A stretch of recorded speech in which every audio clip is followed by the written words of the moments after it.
오늘은 사실은 목차에서도 보시는 것처럼 아동 내담자의 주로 성문제하고, 그다음 청소년 내담자의 주로 성문제하고, 성인 내담자의 성문제하고, 부부가 함께 오셨을 때의 성문제에 대해서 어떻게 개입을 하시는 게 좋은지를 차근차근 설명을 드릴 거예요. 그래서 우선 아동 성상담의 경우에는요, 주로 아동이 성문제를 가지고 오는 경우는 거의 사례들이 정해져 있습니다. 대체적으로 어떻게 정해져 있냐면 뒷부분 페이지에 보시면 아시겠지만 또래나 아니면 동생, 그다음에 조금 위에 나이 한두 살 정도 차이 나는 그 또래들하고의 성적인 놀이나 역할극을 하면서 벌어지는 일들이 되게 많고요. 그 다음 두 번째는 자위를 하는 경우로 상담을 요청하는 경우들이 굉장히 많습니다.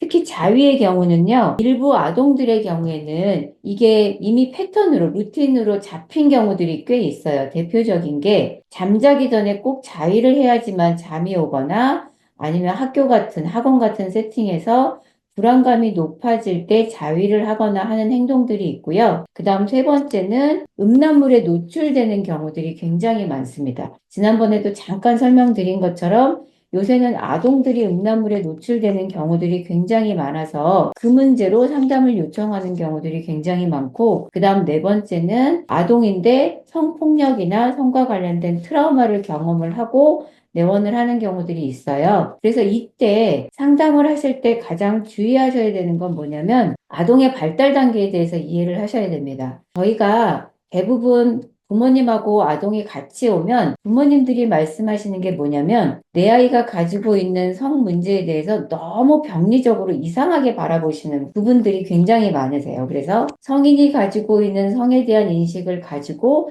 그대로 아동의 행동을 바라보는 거거든요. 그래서 아동이 자위를 하는 거에 대해서도 굉장히 병적으로 바라보면서 그 굉장히 경멸하거나 심하게 야단하거나 심하게 꾸짖는 경우들이 굉장히 많은데 사실은 아동이 자위를 하는 건 어른이 생각하는 것처럼 그런 병리적인 행동으로 자위를 하는 게 아니기 때문에 그 부분에 대해서 부모님한테 충분히 이해시키고 설득시키는 과정들이 필요하고요. 그러다 보니까 자연스럽게 아동 성상담의 경우에는 보호자하고의 협력이 매우 중요합니다. 그래서 아까 제가 잠깐 말씀드린 것처럼 아동이 본인이 하는 어떤 성 문제나 성 패턴이, 성 행동이 이게 이미 루틴으로 자리 잡은 경우에는 반드시 부모님의 도움이 필요해요.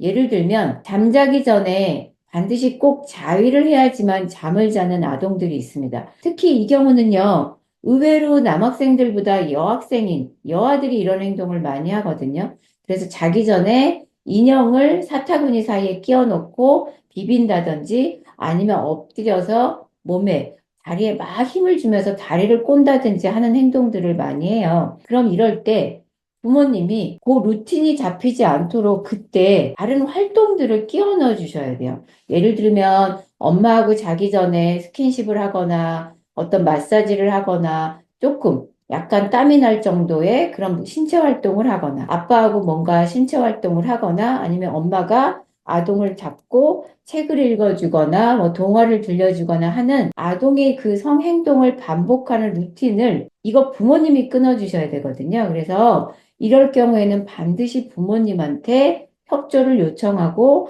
아동이 하는 자유의 행동이 성인이 하는 것처럼 병리적인 행동이 아니다라는 거를 계속 설명을 드려야 돼요.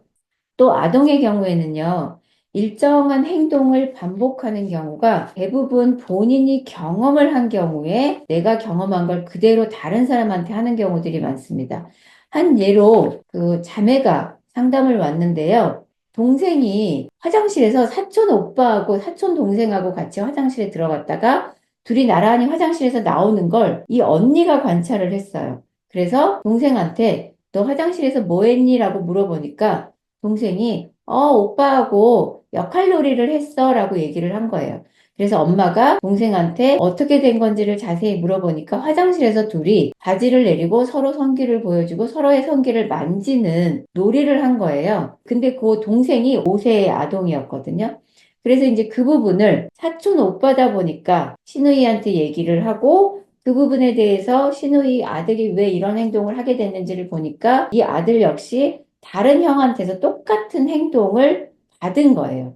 그럼 이제 저희가 봐야 되는 건 아동이 뭔가 되게 학생의 변태다가 아니라 이런 행동들이 반복이 된다, 이런 행동이 드러났다라고 하면 이런 자극을 이 친구가 어디서 받았는지를 꼭 확인을 하셔야 되고 그 확인하는 과정에서 아동이 경험한 성폭력이나 여러 가지 성과 관련된 학대들이 있었다라는 걸 확인하는 경우들이 꽤 많습니다. 이렇게 되면 선생님들도 아시다시피 이건 아동학대이고 성폭력이어서 저희가 부모님한테 이 부분에 대해서 신고를 하셔야 된다는 것도 안내드리고 이후에 절차가 어떻게 돼야 되는지 해바라기 센터에 가셔야 되는 거, 경찰에 신고를 하셔야 되는 거, 경찰에 신고를 하고 나면 이후에 과정들이 어떻게 진행이 되는지에 대해서도 자세하게 안내를 드려야 돼요. 자세하게 안내를 드리지 않고 저희가 그냥 모호하게 이거 성폭력입니다. 신고하세요. 라고 하면 대부분의 부모님들은 경찰에 신고를 하고 뭔가 고소고발이 진행이 되고 조사가 들어가고 해바라기 센터에 방문을 해야 되고 병원에 방문을 해야 되고 하는 것들이 심리적으로 굉장히 부담이 되기 때문에 거의 안 하려고 하시거든요. 그런데 그 과정이 어떻게 진행이 되고 그때 저희가 어떤 도움을 드릴 수 있고 어디에서 구체적인 도움을 받을 수 있다라는 걸 안내하면 의외로 그 부분과 관련된 불안이 떨어지면서 낮아지면서 이 부분에 대해서 충분히 대처를 하실 수 있게 됩니다. 그래서 선생님들이 꼭 아셔야 되는 건 성폭력 피해자가 할 수 있는 여러 가지 단계별적으로 도움을 받을 수 있는 거 알고 계시죠? 해바라기 센터에 제일 먼저 신고를 하고 병원에 가서 치료적인 처치를 받으셔야 되고 그 다음 경찰에 가서 고소를 진행할 때는 반드시 옆에 보호자가 있어야 되고 녹음기를 준비하셔야 되고 하는 과정들에 대해서 자세하게 안내를 해주셔야 됩니다. 그리고 이때 이제 치료적으로 접근을 하실 때에는요, 발달과 관련된 성교육이 진행된과 동시에 지난번에도 말씀드린 것처럼 즉각적으로 행동적으로 변화가 일어날 수 있는 부분에 대해서 안내를 해주셔야 됩니다. 대표적인 경우로 아동들이 학교나 학원에서 자위를 많이 하거든요. 여학생들은 자위를 어떻게 하냐면요.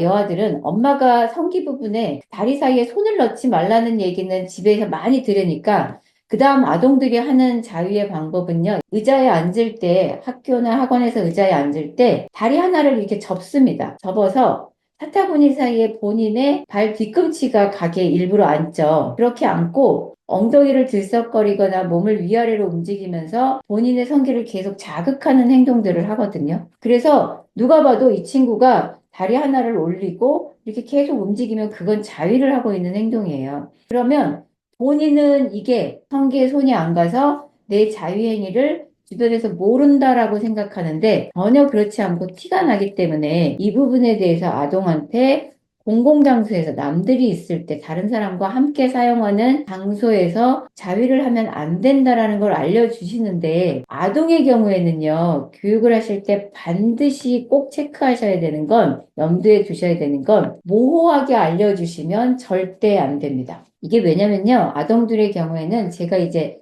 아동 성교육을 많이 진행을 하다 보니까 절대 아동한테 모호한, 이 정도는 알겠지라고 교육을 하시면 그 교육의 효과가 하나도 없습니다. 예를 들어서 저희가 이제 아동한테 성교육을 할 때 대표적으로 자, 모르는 사람이랑은 대화하지 않을 거야 라고 저희가 알려주죠. 그런데 아동은 누군가가 와서 안녕, 너 이름이 뭐니? 라고 물어보면 저 누구누구예요? 그럼 아줌마는 엄마 친구야 라고 이야기하는 순간 아이는 그 사람이 모르는 사람이 아니라 아이 기준에선 아는 사람이 됩니다. 그러면 저희가 말하는 자, 모르는 사람하고 대화하지 말고 모르는 사람이 네 몸에 손을 대면 주변에 도움을 요청해라고 하는 모든 교육이 다 한순간에 소용이 없어지거든요. 그러면 저희가 열심히 가르쳤던 교육이 아무런 소용이 없어져요. 아동들한테 교육을 하실 때는 우선 이 아동이 학교에서 주로 누구랑 놀고 저는 이름도 다 물어봐서 그래 무슨 강지은 뭐 숙경이 뭐 다 씁니다. 그 친구들의 이름을 다 명단을 만들고 또 학원에서는 누구랑 주로 노는지 선생님 이름, 학생 이름 다 명단을 만들어요. 집에 가서는 친척 누구랑 주로 노는지, 이모랑 잘 만나는지, 이모 사촌들하고 만나는지, 고모 사촌들하고 만나는지 다 주로 노는 사촌들의 명단까지 다 만듭니다. 그 다음에 어떻게 하냐면요. 일일이 그 사람들의 이름을 하나씩 거론하면서 자, 이 사람하고 할 수 있는 활동의 반경을 정해주고 이 사람이 내 몸에 터치할 수 있는 범위를 정해줍니다. 예를 들어서 숙경이라는 친구랑 잘 놀아요. 자, 그러면 숙경이라는 친구하고는 손만 잡거나 팔꿈치를 잡을 수 있어, 팔짱을 낄 수 있어, 그런데 허리는 못 만져, 이런 식으로 일일이 그 경계를 명확하게 지어줍니다. 그리고 나서 이외의 모든 사람들은 절대 그 누구도 내 몸에 손을 대면 안 되라고 가르쳐야 아동인 경우에는 성교육이 효과적으로 이루어지고 같은 문제가 반복이 안 되는데요. 모르는 사람이 내 몸을 만지게 하면 안 되라고 어른의 기준에서 이렇게 모호하게 교육을 시키시면 이건 아무런 효과가 없어집니다. 그래서 아동 성교육을 하실 때는 반드시 매우 구체적으로 알려주셔야 되고요. 그래서 저는 심지어 이것도 하거든요. 아동들한테 친한 친구 몸을 다 그리라고 해요. 이거 미술치료에서 많이 쓰는 방법인데 신체 전체를 그리라고 하고 그 신체 전체에서 내가 친구의 몸에 터치할 수 있는 부분, 그 친구가 내 몸에서 터치할 수 있는 범위를 일일이 동그라미 X 하면서 다 구분해서 가르칩니다. 그렇게 해야 문제가 안 생기거든요. 그래서 아동의 경우에는 특별히 성교육을 시키실 때 주의가 많이 필요하고 시간이 많이 걸린다는 거. 그 부분 꼭 선생님들이 염두에 두셨으면 좋겠고요. 그 다음에 아동의 성교육에 있고 아동의 성상담에 있어서 반드시 체크하셔야 되는 건 부모가 어떤 양육 방식을 가지고 있고 부모의 정서가 어떤지를 반드시 체크하셔야 됩니다. 저희 종합심리검사를 진행할 때 아동과 청소년의 경우 부모님 검사를 기본적으로 꼭 같이 진행을 하죠. 그거 진행하는 이유가 저희 돈 벌려고 진행하는 거 아니고 선생님들 아시다시피 부모가 내 자녀에 대해서 어떻게 파악하고 있는지, 제대로 객관적인 정보를 가지고 자녀에 대해서 파악하고 있는지, 아니면 부모가 다소 병리적으로 내 자녀를 바라보고 있는지, 편협된 시각으로 자녀를 바라보고 있는지를 저희가 파악하기 위해서 부모님 검사를 진행하는 거하고 똑같습니다. 그래서 아동 성상담과 아동 성교육을 진행하실 때는 반드시 부모가 자녀를 어떤 방식으로 양육하고 있는지를 꼭 체크하셔야 되고, 부모가 자녀가 문제가 되는 행동을 했을 때 어떻게 대처하고, 그 부분에 대해서 어떻게 대응하고, 어떻게 훈육하고 있고, 부모의 평소의 정서가 어떤지를 반드시 체크하셔야 됩니다. 그래서 만약 부모가 성과 관련돼서 너무 부정적인 인식을 가지고 있거나 부모가 너무 고지식하고 편협된 성과 관련된 가치관을 가지고 있다 그러면 자녀에 대한, 아동에 대한 성상담을 진행함과 동시에 반드시 부모 상담이 같이 진행이 돼야 됩니다. 대표적인 게 자위에 대해서 무작정 부정적으로만 생각하고 자녀가 자위를 하는 게 싫어요. 자녀의 자위를 멈춰주세요라고 요구하는 부모님들이 대표적이죠. 그래서 그 부분에 대해서도 반드시 꼭 체크를 하고 부모님이 다소 편협된 시각이나 왜곡된 가치관을 가지고 있다면 이 부분은 꼭 같이 상담해서 다루셔야 됩니다. 그리고 아까 말씀드린 것처럼 자녀의 성과 관련된, 아동의 성과 관련된 문제에 대한 정보들을 쭉 해다 보니까 아동이 성과 관련된 트라우마에 성폭력에 노출이 됐다 그러면 이 부분은 트라우마 치료를 같이 진행을 하셔야 됩니다. 그런데 아동은요, 의외로 이 성과 관련된 트라우마를 치료하는 게 의외로 순조롭게 잘 되는 편입니다. 의외로 아동들은 성이라는 게 아직 어떤 건지 잘 인식이 형성이 안 되어 있는 때라 치료사와 부모님이 아동을 잘 안심시키고 이건 네 잘못이 아니야, 괜찮아 라고 해서 그 부분을 잘 다뤄주면 아동들은 금방 잘 잊어버리고요. 요게 잘 지나가요. 그런데 문제는 부모님들이 오히려 트라우마를 겪는 경우들이 굉장히 많습니다. 특히 부모가 성에 대해서 굉장히 박힌 생각들을 하고 있거나 종교적인 베이스를 깔고 성에 대해서 부정적으로 바라보시게 될 경우에는 의외로 부모님이 트라우마에 걸리는 경우들이 되게 많아서 그럴 경우에는 부모님의 트라우마 치료를 따로 별도로 개인 상담으로 진행하시는 거를 추천드려요. 그래서 그럴 때는 부모님이 같이 진행하시는 게 좋고요. 그래서 서로가 두 부부가 같이 지지를 하면서 트라우마를 치료할 수 있도록 상담해서 도움을 주시는 게 굉장히 중요합니다. 자, 이제 그 다음에는 청소년 내담자가 여러 가지 성문제를 가지고 왔을 때의 치료적인 개입인데요. 청소년의 경우에는 요새 정말 제가 보니까 문제가 점점 더 다양해지고 있고, 더 심각해지고 있고, 더 은밀하게 진행이 되고 있는 경우들이 굉장히 많아요. 그래서 청소년 성상담이 요새 굉장히 문제들이 많이 되고 있어서 요새 제가 무슨 생각이 드냐면, 아, 여러 가지 성상담 자체가 블루오션 상담 분야에서도 블루오션이 되겠지만, 특히 청소년 성상담과 관련해서는 이게 더 블루오션이 될 수 있겠다라는 생각들이 좀 들거든요. 왜냐면 성인 상담의 경우는요, 이미 내가 성과 관련된 가치관이 다 이미 확고해지신 경우들이라 도착이나 중독도 일상생활에서 불편함이 없게끔 하는 게 어떻게 보면 상담의 목표가 되고 타인한테 피해를 주지 않는 게 상담의 목표가 되는데 청소년의 경우에는요. 정체성 혼란하고 이게 자아정체성 혼란 문제하고 같이 이렇게 결합이 되면서 이후에 성인성에 영향을 너무 많이 주기 때문에 이때 제대로 성과 관련된 가치관을 심어주고 성교육을 진행을 하고 제대로 이 부분에 대한 교육을 진행하지 않으면 이후에 문제가 되는 경우들이 너무 많아서 청소년 성상담과 관련해서 더 많은 어떻게 보면 더 많은 주의를 기울여야 되겠구나라는 생각들을 되게 많이 하는데 주로 오는 문제가 뭐냐면요. 요새 제일 많은 건 성매매. 청소년이 성매매라 그러면 선생님들 여학생만 성매매가 있겠구나 하는데 전혀 그렇지 않고 남학생도 성매매를 굉장히 많이 합니다. 남학생의 성매매, 여학생의 성매매, 그다음에 성중독 이것도 되게 많고요. 그다음에 본인이 야동을 많이 보다 보면 야동에 이제 노출되는 그 수위들이 있잖아요. 처음에는 이성 간의 성관계를 많이 노출됐다가 그다음에 집단 성관계, 쓰리썸, SM, 도착 뭐 이런 쪽으로 가다가요. 나중에 학생들이 가장 자극을 많이 느끼는 게 동성애입니다. 동성애끼리의 성관계를 보고 나면 호기심이 강한 청소년들은요, 그 행위를 실제적으로 하고 싶어 하거든요. 그러면 동성애 카페 사이트 같은 데 들어가서 글을 올리고 관심이 있다라고 청소년이 글을 올리는 순간 동성애자 성인 남성들이 벌떼처럼 달라집니다. 정말 엄청 단시간에요. 문자 연락이 엄청나게 와요. 그러면 청소년들이 그걸 보고 어떤 생각을 하냐면요. 이 사람들이 나를 성적 대상으로 생각하는구나, 놀잇감이구나, 그게 아니라, 내가 이렇게 괜찮은 사람이었어? 내가 이렇게 인정받고 주변에서 나를 이렇게 좋은 사람으로 여겨줬어라고 이게 생각이 잘못 인식이 넘어가거든요. 그럼 동성애가 아님에도 불구하고 그 동성애 사람들이 나한테 계속 해주는 사탕 발린 이야기들, 듣기 좋은 얘기들을 듣고 싶어서 그 행위들을 계속 반복하거든요. 그래서 심지어 동성애가 아닌데 애널 섹스나 동성애 섹스에 중독이 되는 친구들이 있습니다. 그래서 이런 친구들은요, 그 세팅에서 이 친구를 빼오는 게 너무 힘들어요. 생각해 보세요. 이 친구 지금 돈도 받죠?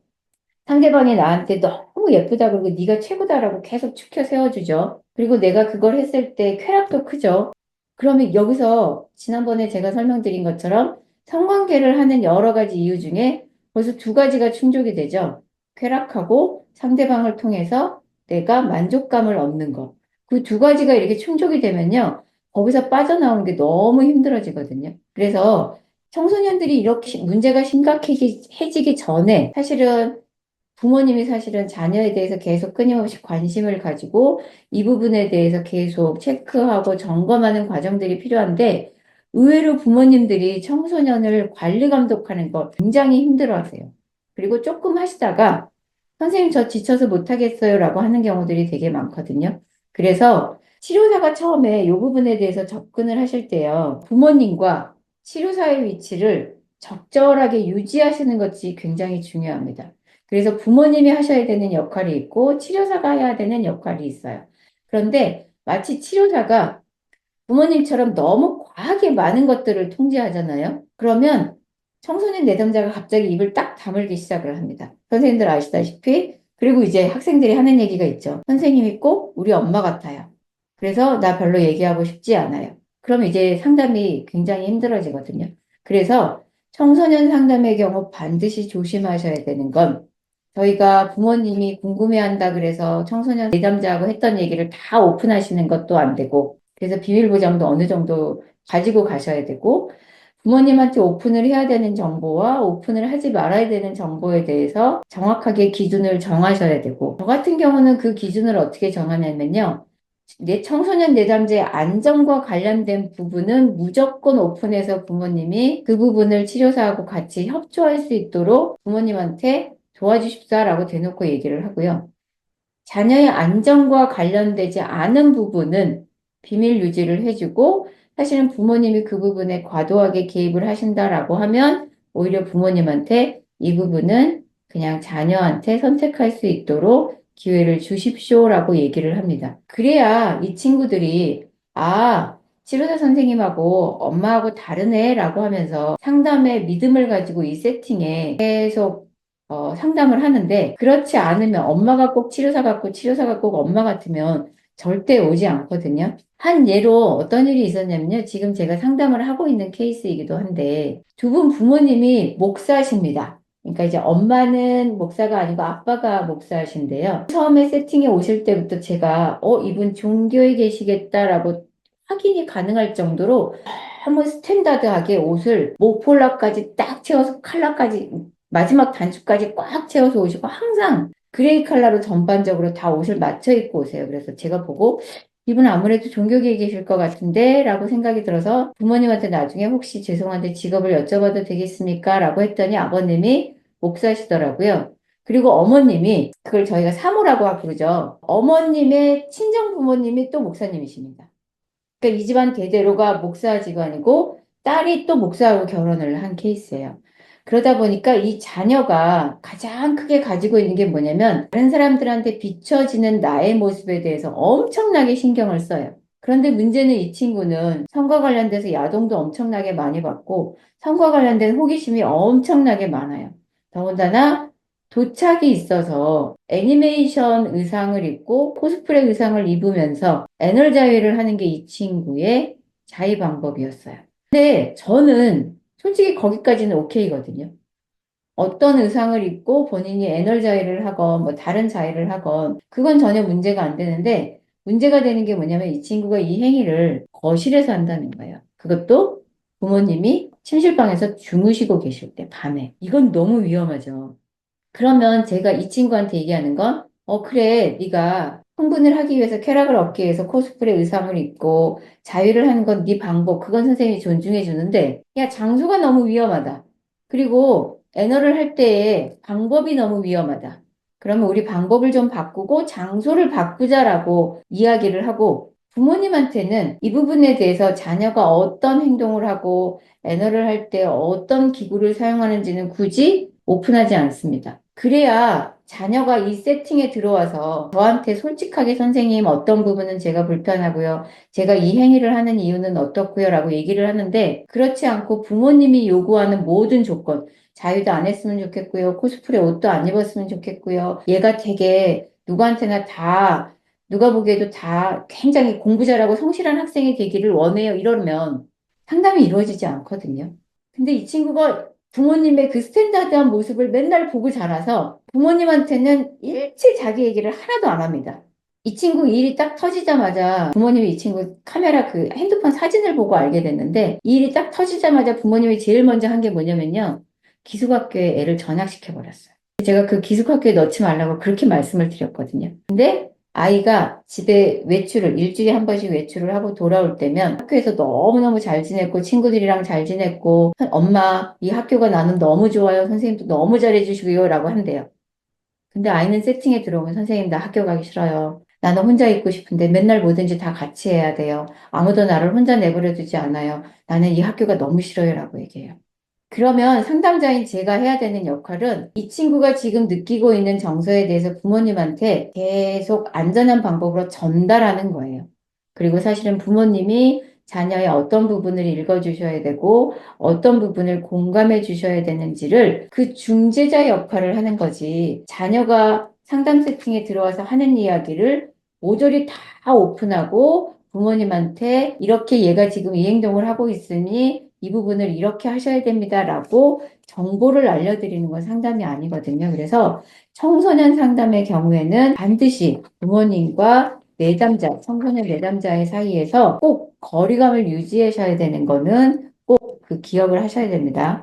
자, 이제 청소년들이 주로 호소하는 문제는요. 여기 리스트에도 있는 것처럼 성 정체성 문제를 굉장히 많이 호소합니다. 정체성과 관련된 정보들을 외부에서 많이 듣고 스스로한테 질문을 굉장히 많이 해요. 그래서 어떤 친구는 선생님 제가 인터넷에서 검사를 해보니까 성 정체성 중에 32가지가 나오는데 그중에 내가 뭐에 해당돼요? 이러고 오는 애들이 있어요. 청소년 애들이. 그런데 그때 부모님한테는 절대 정체성과 관련해서 상담을 한다고 얘기 안 하죠. 엄마 나 우울해요. 학교 문제가 좀 있는 것 같아요. 상담을 받게 해주세요라고 해놓고 오면 그 문제가 나옵니다. 자, 그러면 저는 솔직히 인터넷에서 떠도는 그 32가지 검사 그거 잘 모르겠어요. 솔직히 저는. 그러면 저는 그냥 솔직하게 야, 누구누구야 선생님 상담을 해봐도 그거 솔직히 그렇게까지 세분화하는 건 잘 모르겠다. 근데 우선 크게 네 가지. 바이섹슈얼인지 이성애자인지 동성애자인지 무성애자이지만 우리가 조금 구분을 해보자. 라고 시작하면서 이 친구의 정체성을 하나씩 따라가는 상담은 진행을 하고요. 그 다음에 음란물 과다 식청과 중독 문제로 오는 친구들이 되게 많습니다. 그럼 이제 이 상담을 할 때 대부분 무슨 질문들을 하시냐면요. 그 무슨 얘기들을 하시냐면요. 선생님, 어떻게 하면 중독이 과하다? 그다음에 자위가 과하다? 과하지 않다라고 얘기할 수 있나요? 라고 해요. 자, 그럼 이거 기준은 어떻게 되냐면요. 요 기준은 음란물 같은 경우는요. 일주일에 매일마다 보시는 건 요거는 조금 저희가 과하다고 볼 수 있어요. 그리고 그 자위를 매일 하는 것뿐만이 아니라 음란물을 매일 보시는 것뿐만이 아니라 하루에도 두세 번 이상 자위를 하거나 하루에 두세 번 이상 음란물을 시청하고 자위를 하는 건 이건 사실 중독이라고 볼 수 있어서 평균적으로 청소년들은 어느 정도 자위를 하냐면요. 일주일에 보통 두 번에서 세 번 정도의 자위를 합니다. 그래서 그 수치보다 조금 너무 과하다라고 하면 그 부분은 저희가 조금 음란물이나 자위를 하는 그 수치는 조금 낮추는 게 좋다라고 저희가 성교육을 하는 게 좀 필요하고요. 또 가장 중요한 거. 내가 매일 자위를 하기는 하는데 그게 내 일상생활에 크게 불편함이 없다. 그러면 사실은 저희가 그거를 굳이 과다하다, 중독이다라고 보지는 않아요. 선생님들 저희 이렇게 검사를 할 때도 그리고 상담을 할 때도 중요하게 보는 기준 중에 하나가 주관적 불편감이죠. 그래서 아동이, 그 청소년 학생이 매일마다 자위를 하고 음란물을 보기는 하는데 그걸로 인해서 어떤 특정한 문제가 생기거나 아니면 그걸로 인해서 학업에 영향을 주거나 아니면 집중력에 문제가 생기지 않는다라고 하면 사실은 그 부분은 저희가 중독이라고 보지는 않습니다. 그래서 학생들마다 그 부분은 개인적으로 조금 체크는 선생님들이 자세히 하시는 게 좋고요. 그 다음에 이제 원하지 않는 성관계 경험이나 관계 후에 심리적인 후유증으로 상담을 오는 경우들이 되게 많아요. 이거 대부분 여학생들이 그렇거든요.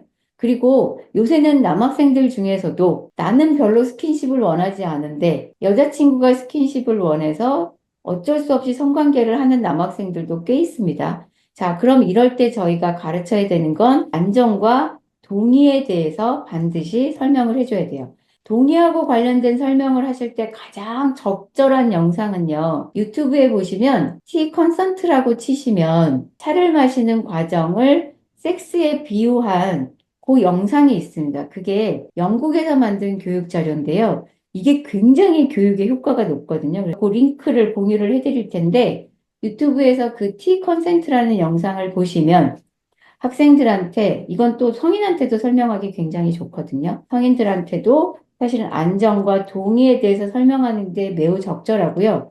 이 영상에서 가장 중요한 부분은 어디냐면요. 바로 뒷부분입니다. 영상 뒷부분에 선생님들이 이제 보시면 달력이 나오는 부분이 있어요. 그 달력에 보면 내가 일주일 전에, 한 달 전에, 그 다음에 어제, 그제 이 사람하고 성관계를 했다 그래서 내가 언제든지 오늘도 아니면 내가 아무 때나 이 사람한테 성관계를 하자고 요청할 수 없다는 거, 내가 아무 때나 성관계를 하려고 스킨십을 시도하는 것도 절대 하면 안 된다는 부분이 나오는데 사실은 영상에서 가장 중요한 부분은 그 부분입니다.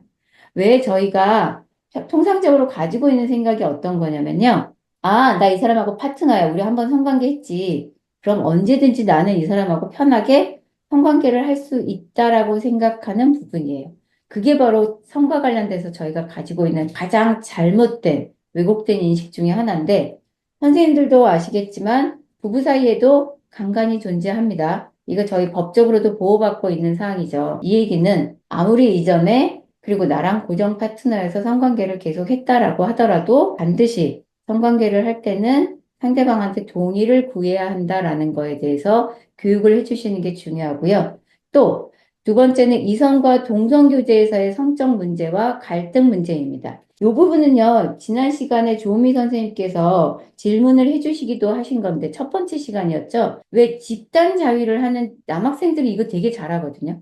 쭉 둘러 모여서, 자, 우리 성기를 각자 보여주자. 그래서 한 10명이 둘러서 서로 바지를 내리고 성기를 보여주고, 거기서 더 나아가면 자위를 하면서 누가 더 멀리 정액을 사정하는지 내기도 하거든요. 그러면 학생들이 이거 막 분위기를 만들어서 야, 하자라고 하면 나는 원치 않는데도 이 행위에 그냥 가담을 해야 될 것 같고 나도 이거를 해야 될 거라고 생각을 하는 학생들이 의외로 많아요. 그래서 나도 모르게 이 행동을 하는 친구들이 많거든요. 그러면 그런 상황에 대해서는 내가 원치 않을 때는 언제든지 거절을 해도 된다라는 거. 기준은 상대방이 아니라 나의 불편감이 기준이라는 거에 대해서 교육을 시켜주시고 그 교육을 하실 때도 아까 제가 말씀드린 T 컨센트는 굉장히 효과적인 영상이라서 이 부분은 선생님들께서 여러 번 반복해서 영상을 좀 보시고 내용을 완벽하게 숙지하신 다음에 교육에 사용을 하시면 매우 효과적이실 거예요. 그 다음에 이제 임신과 성병과 피임과 관련된 부분인데요. 특히 선생님들 피임의 그 성병에 있어서는 반드시 꼭 알고 계셔야 되는 성병은 헤르페스하고 클라미디아하고 B형, C형 간염은 꼭 알고 계셔야 됩니다. 그래서 이 부분은 제가 따로 설명을 안 할 거라서 관련 자료는 제가 나중에 톡방에 올려드릴 거예요. 그러면 그 부분은 꼭 숙지를 하시고 특히 헤르페스 같은 경우는요. 이게 세대 간 전이가 되는 성병입니다. 세대 간 전이가 된다라는 건 엄마가 이 성병에 걸려 있으면 출산을 하는 2세도 이 성병에 걸리는 건데요.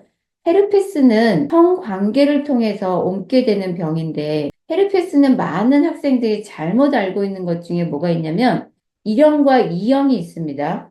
헤르페스 1형은 선생님들이 흔히 보셨을 거예요. 입술 주변에 물집이 생기는 거. 이게 헤르페스 1형입니다. 헤르페스 1형은 성병이 아닙니다. 그래서 면역력이 저희가 조금만 떨어지면 왜 입술 주변에 이렇게 물집 생기시는 분들이 있잖아요. 이건 면역력이 떨어지면 잘 나오는 반응이고요. 자, 성병은 헤르페스 2형입니다. 그럼 헤르페스 2형은 뭐냐면 성기 주변에 물집이 생기는 거예요. 그래서 통증도 굉장히 심하거든요. 그리고 이 헤르페스는 성관계를 하면 감염이 되기 때문에 나중에 헤르페스에 걸린 여성이 출산을 할 때는 반드시 제왕절개로 출산을 해야 됩니다. 그래서 헤르페스에 걸린 여성은 산부인과에 얘기를 하고 꼭 제왕절개로 출산을 해야지 이게 자녀한테 안 옮지 이걸 자연분만으로 하면 질에 이미 헤르페스 그 균이 계속 가지고 있는 상태에서 질을 통과하면 자녀한테 그대로 감염이 돼요. 그래서 그런 부분들도 반드시 청소년들한테 설명을 좀 해주셔야 됩니다. 자, 그 다음에 요새요.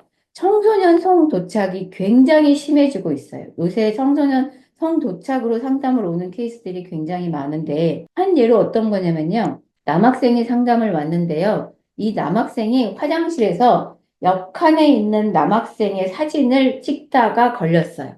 그럼 저희 되게 궁금하죠. 남학생이 왜 굳이 화장실에서 남학생 사진을 찍었을까? 근데 이 친구가 찍은 건 남학생의 소변 보는 모습이 아니고 대변 보는 모습이 아니라요. 그 학생의 발을 찍은 거예요. 이 친구가 다른 사람의 발에 성도착이 있는 거예요. 대부분 성도착은요. 발, 신발, 스타킹, 상대방의 옷 이런 부분들에 많이 꽂히거든요.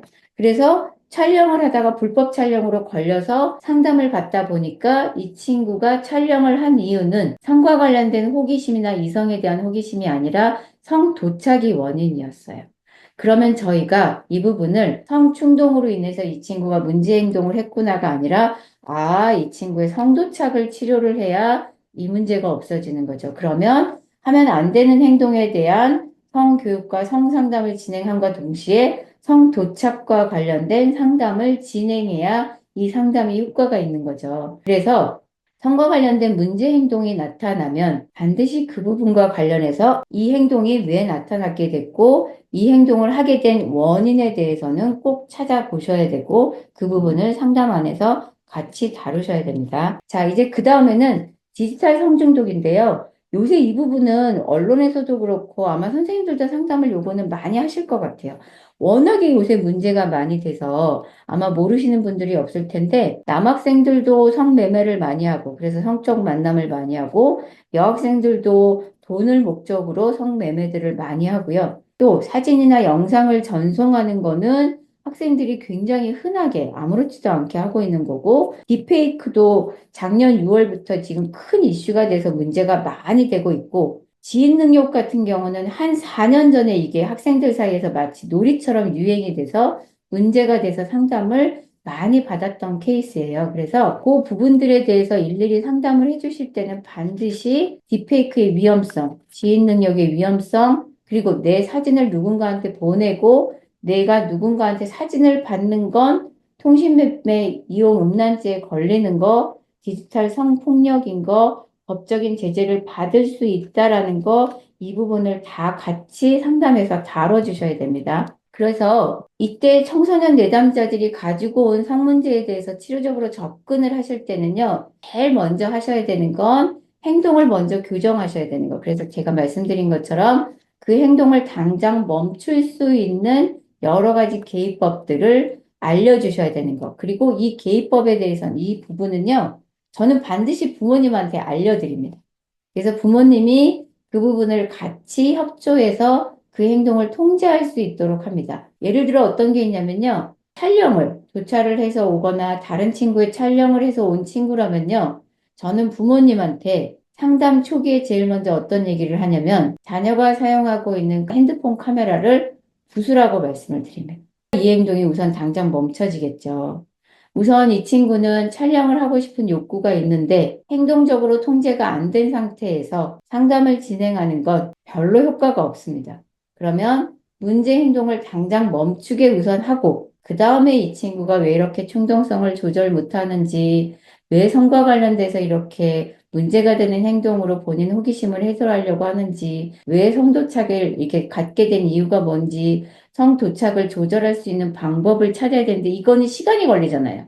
근데 그렇다고 해서 문제가 되는 행동을 계속 반복하도록 놔둘 수는 없죠. 그러면 문제가 되는 행동을 지금 당장 멈추게 하고 그 다음에 이제 저희가 정서들을 다뤄야 돼서 가장 먼저 할 수 있는 방법을 부모님한테 알려드리고 그 부분은 부모님이 계속 체크를 하셔야 되고 그 다음에 이제 저희가 세팅해서 하는 건 상담 세팅해서 하는 건 인지행동 치료를 통해서 이 친구가 성과 관련돼서 잘못 생각하고 있는 거, 왜곡된 거, 대부분 학생들이 하는 얘기는 선생님 저는 이게 이렇게 문제가 되는 줄 몰랐어요. 선생님 저는 이렇게 될 줄 몰랐어요. 이게 이렇게 문제가 되는 줄 몰랐어요. 이게 그렇게 나쁜 건지 몰랐어요. 이게 누가 알게 될 줄 몰랐어요. 그래서 그 부분과 관련돼서 잘못 알고 있는 부분에 대해서 왜곡된 생각을 교정해주고, 그 다음에 이런 상황들을 계속, 이런 행동들을 반복하게 하는 특정 상황들이 있습니다. 일부 청소년들은요, 우울하거나 불안하면 이런 문제가 되는 행동들을 반복해요. 대표적인 게 공공장소에서 자위를 하거나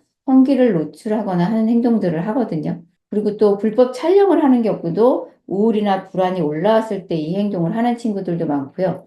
또 어떤 친구는 밤늦게 잠자리에 들어서 우울해지면 그때 갑자기 무언가 해야 되겠다는 생각이 들면서 인스타나 트위터에 문제가 되는 영상을 올리거나 지인 능력 글을 올리거나 하는 학생들도 의외로 많습니다. 그러면 그 학생들한테는 일정한 트리거가 되는 상황에 대해서 저희가 찾은 다음에 그 트리거 상황에서 다른 무언가 할 수 있는 행동을 치료사가 청소년 내담자와 함께 찾아야 돼요. 그래서 그 행동을 꾸준히 진행할 수 있도록 협조를 구하는 건 저희가 부모님한테 협조를 구해야 됩니다. 그래서 저 같은 경우는 이렇게 밤늦게 갑자기 정서적으로 어려움을 호소하면서 문제가 되는 행동들을 반복할 경우에는 부모님한테 밤 11시 이후에는 핸드폰을 회수하시고 아침에 학교에 갈 때, 등교할 때 핸드폰을 다시 돌려주세요 라고 얘기를 하기도 해요. 그래서 그 상황을, 그 행동을 반복하지 못하도록 여러 가지 대안들을 치료사가 열심히 정말 찾아야 됩니다. 그러려면요, 치료사가 열심히 여러 가지 머리를 쓰시고 그 상황들에 대해서 굉장히 자세하게 들여다봐야 트리거가 되는 상황, 트리거가 되는 여러 가지 원인들을 찾으실 수 있거든요. 그래서 자세한 정보들을 물어보시는 건 굉장히 중요하고, 그 다음에는 청소년 상담의 경우에는 반드시 성교육과 관련된 정보들을 같이 제공하셔야 돼서, 전에도 누누이 말씀드린 것처럼 반드시 성과 관련된 여러 가지 정보와 법률적인 부분들에 대한 정보는 알고 계셔야 됩니다. 그리고 청소년의 경우 성 정체성을 가지고 오는 경우에는 부모님이 요구하는 대로 너는 아직 성 정체성에 대해서 모르는 입장이야. 지금 너는 그럴 단계가 아니야가 아니라 청소년이 호소하는 문제에 대해서 저희가 충분히 듣고, 아, 그래, 우리 이 부분에 대해서 얘기할 건데 누구누구야, 우리 성과 관련돼서 정체성을 판단할 때는 최소 심리적인 심의 과정을 저희가 2년 이상 갔거든요. 선생님들 그거 아시죠? 정체성과 관련돼서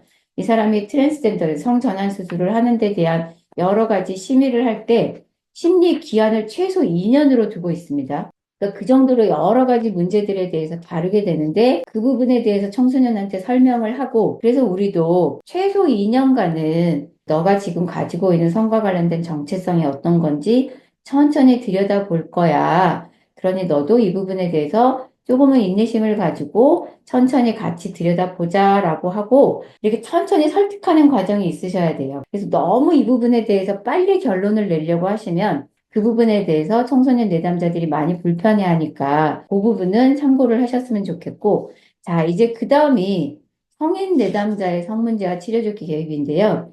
이때 반드시 선생님들이 꼭 아셔야 되는 부분은 뭐냐면요. 문제의 심리적인 원인뿐만이 아니라 생리적인 원인도 반드시 꼭 고려를 하셔야 됩니다.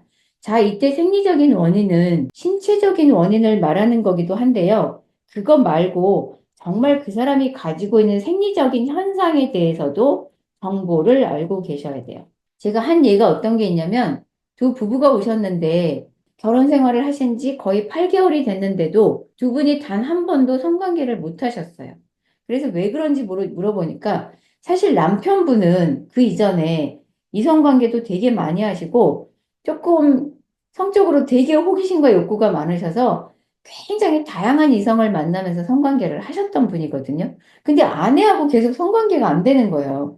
그럼 제 입장에서는 성인 이런 그 부부가 문제를 가지고 왔을 때는 저는 개별적으로 먼저 아내 먼저 따로 만나고 남편분 따로 만나고 그다음 두 분의 상담에서 요구하는 원하시는 니즈를 파악을 하는데, 남편분의 얘기를 쭉 들어보니까 이전에 이성교제도 되게 많이 하셨고 성에 대한 호기심도 되게 많고 성적 판타지도 되게 많이 가지고 계신데 아내하고 성관계가 안 된다? 뭔가 이상하잖아요. 그래서 아내하고 성관계가 잘 힘드신 이유를 물어봤더니 남편 하는 얘기가, 선생님 사실은 자기가 후각에 굉장히 민감한데 자기 아내가 체액 냄새가 굉장히 심하다는 거예요.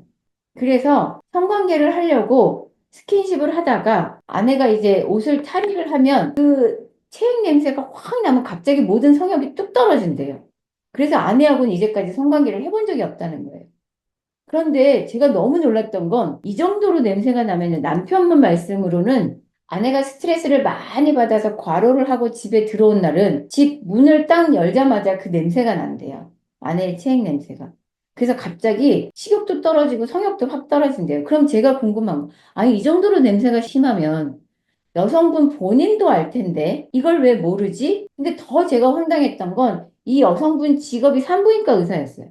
그러니까 제가 이해가 안 되는 게, 산부인과 의사면 신체에 대한 모든 정보 다 알고 있을 거고, 기본적인 사람에 대한 생리 현상 다 알고 있을 텐데, 왜 이 부분을 모르지? 그런데 아내는 정말 이게 본인의 냄새가 그렇게 심각하다는 걸 모르고 계시더라고요. 근데 선생님들 알고 계셔야 되는 건요.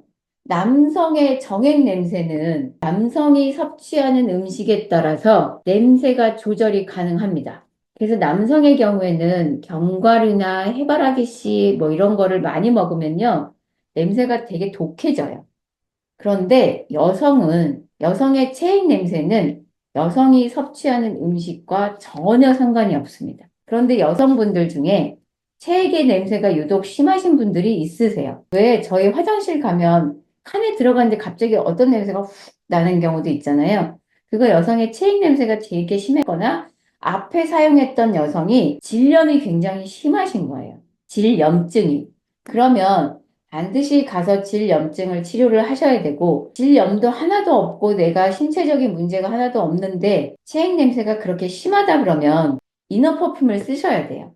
그 질 내에 삽입하는 질 내에 넣어서 냄새를 없애는 이너 퍼퓸이 있으니까 몸속에 넣고 사용하는 향수 같은 게 있어요. 그래서 그것도 되게 종류가 많이 다양하게 나와 있으니까 그런 부분들에 대해서도 저희가 정보를 주고 그 냄새를 완화할 수 있는 방법들을 써야 돼요. 그러니까 우선 냄새가 심하다 그러면 질염이 있는지 확인하고 질염이 아니고 이게 체액의 문제다라고 하면 그 부분과 관련해서도 저희가 다양한 정보를 주고 그 냄새를 줄일 수 있는 방법들도 치료사가 함께 찾아야 돼요. 그래서 저는 개인적으로 이너 퍼퓸이 지금 시중에 나와 있는 것도 있기는 한데 그것도 괜찮은데 개인적으로 저는 천연 아로마를 많이 써요.